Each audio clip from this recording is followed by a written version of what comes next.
Okay, so here's the deal. So, I have a friend that, his name's Andrew, and he's in the closet and everything, and it's all confusing and everything. And, I mean, obviously, sorry, it's a shocker, I'm not straight. But anyways, um, so he's in the closet, and he met this gay guy who was in a relationship with another guy, and they broke up because of some cheating or something. And I told him right away, I was like, that's drama, just please, for your own sake, first of all, you're in the closet, so don't even get involved in that because it's not worth it. But anyways, so he comes to me and he's like, I don't know what to do. He's like, I have these feelings and this and that and this, and blah blah blah blah, and all the good stuff. And so I was like, well, he's not worth it. Look at the current situation he's in.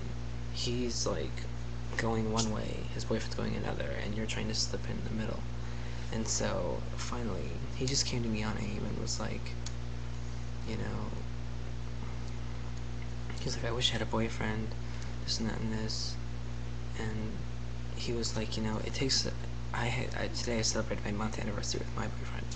And he was like, yeah, it takes a long time for a meaning relationship to form. And I was like, yeah, you have to go through a few relationships before you really get to see what you want in a person, and before you get to see what you wanted may not have been the right thing.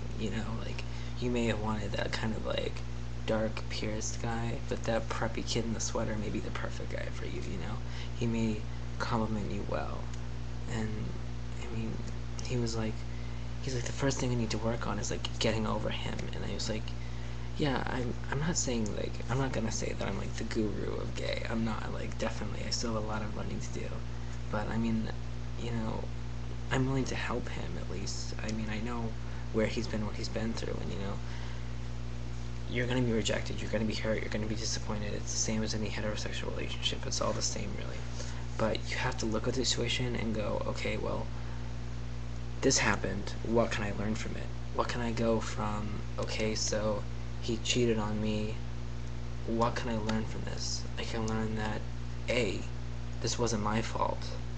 I didn't do this, This was a decision that he made as an adult. He decided to make this decision, this isn't my fault, so I shouldn't blame myself. And B, you should go, okay, so when I look in someone, should I, A, invest as much emotion right away? Should you change? Maybe not. Maybe that's not what you need to do, because a lot of times you should invest that trust in that person. People deserve your trust. And then let them take it away from you. Let them hurt you. Go, okay, I'm disappointed in this, but I trust you 100%. You haven't given me any reason not to trust you, and therefore you start on a clean slate. You don't start going, oh, I hate you, I don't trust you at all.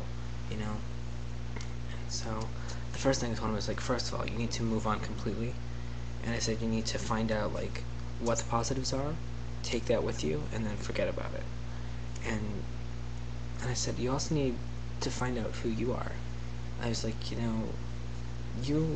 thought that he thought that this guy, like, coming into his life and this guy being out was gonna help him like get out faster and like come out of the closet and stuff. And really, it's so much more like of a hassle. It's just not that easy. It's not like, oh, by the way, this is my boyfriend. Like, it doesn't happen like that.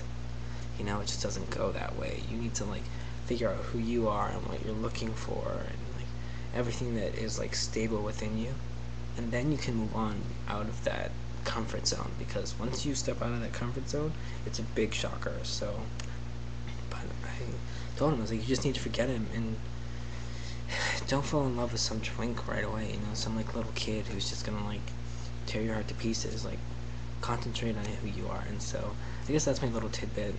And I was talking to him and he was like, wow, you're really good. And I was like, I don't know, I just speak from experience and this and that and this, and I know how it's been, I know what it's like, and I'm sure there are a million people before me who have felt the same way, and I'm just lucky enough to have a webcam so that I can put it on video and share with you. So there's my little tidbit.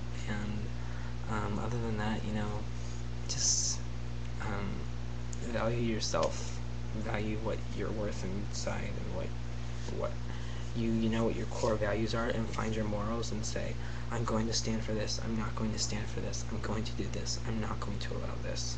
And from there, if you know who you are, then you don't need someone else to define you.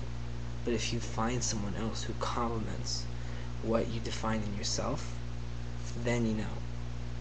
If you find someone who complements what you define as your morals, and they complement those, and they respect those, and they may not have the same ones, but they respect you and what you stand for, and you respect them for what they stand for, then you know, like, this could work.